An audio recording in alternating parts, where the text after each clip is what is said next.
Hello, welcome back to the channel for another tutorial on how to use n8n to optimize supply chain and logistics operations. Today, I will show you how to use the latest template that I have shared that creates a kind of Telegram bot to help companies perform their inventory cycle count.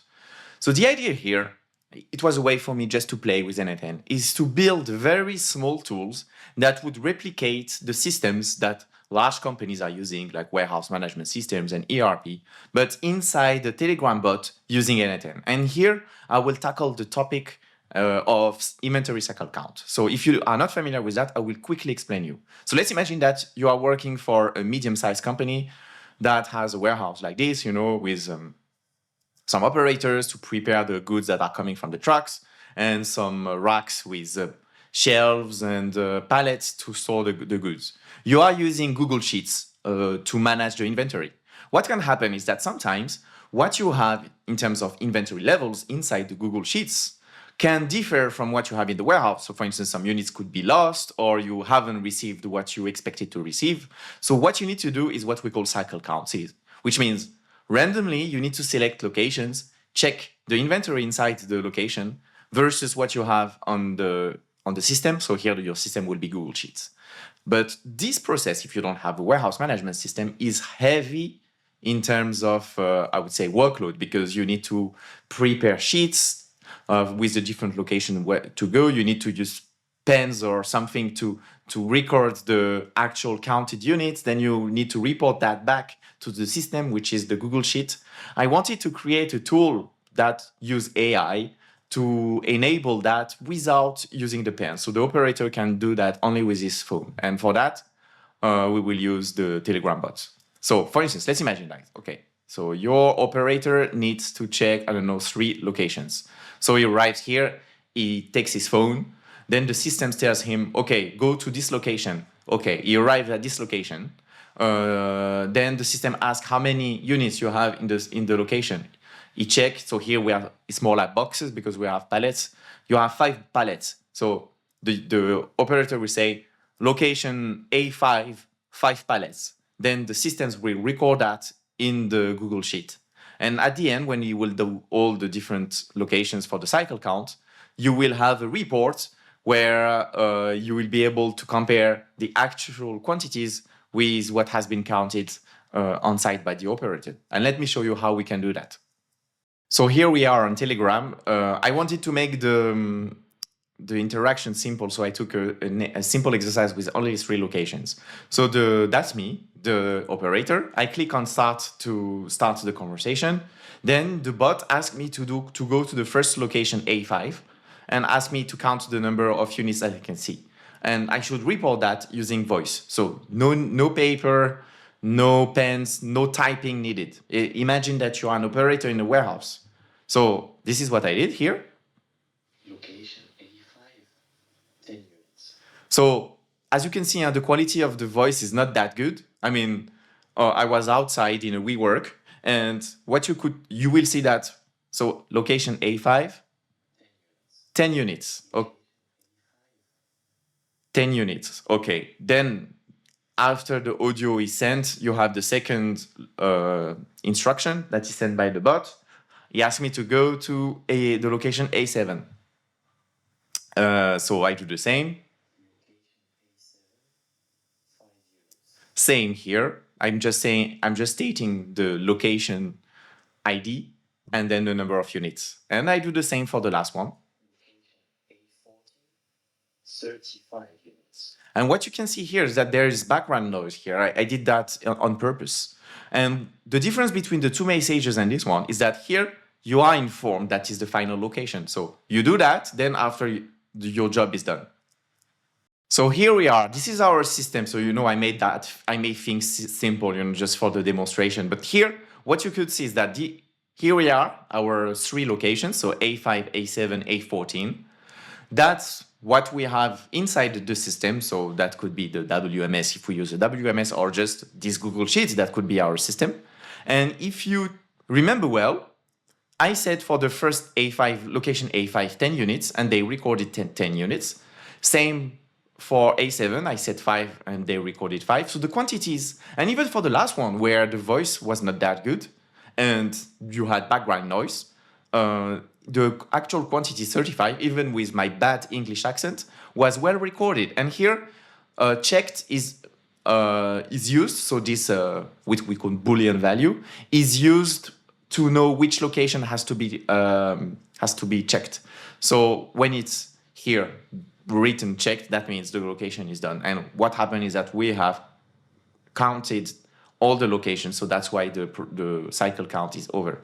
I will just do this for the experiment to show you what happens when we have a remaining location, and we can use that to test the workflow. So here we are on the workflow. You will have also a README document that is attached to the workflow, either on my GitHub profile, or you can find it also on my creator profile, n8n creator profile. So here, let's imagine that I'm new operator, and as you could see, we have still one location remaining because I had put an X on the last one, and I arrive on the Telegram UI. So let me just execute the workflow. It starts with a trigger. The only configuration that you need to put is your own Telegram bot that you can create using the botfather Telegram account.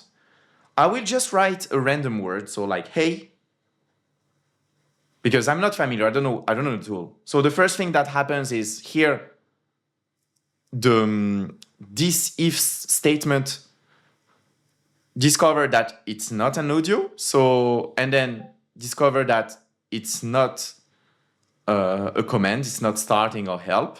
So it triggers this message that they say this message was not recognized. Please use one of the available commands, and here it would be start to start the inventory, or help to ask for help. So what I'm going to do, I'm going to start the inventory. So I click on start. So then what happens here? So this is recognized as a command. It collects from the Google Sheets that I have shown to you all the different locations. And here it's filtering out all the locations that have been checked already. So you can see you have this filter checked. Here what you need to do is just to put your credentials for a Google Sheet, and you need to point out to the Google Sheet that you are using, and you need to use the same column names that I've used in the sheets that I have shown you.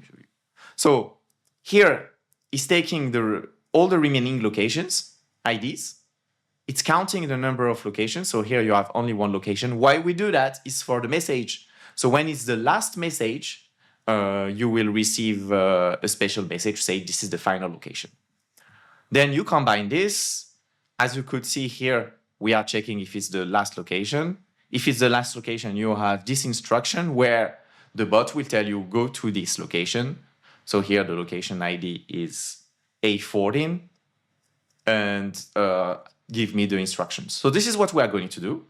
So I execute the workflow, and here you will have the remaining parts of the workflow. So it's location A14. Location A14, 45 units. So what happens here? We collect the audio because we understood that it's an audio. Then this transcription is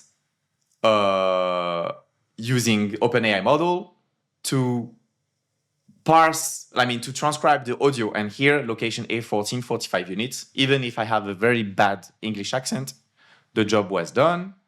Here, this node is an AI agent node that will take the text and just part it. So if I go on expression, so you have a look, the idea is to extract the location ID and the quantity.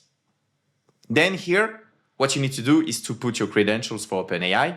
And if you have, more complex location mapping, or you want to add information, this is where you have to change the part. I don't know if you want to say cold, like if you have different types of locations like cold or dry, then you should change the system prompt here.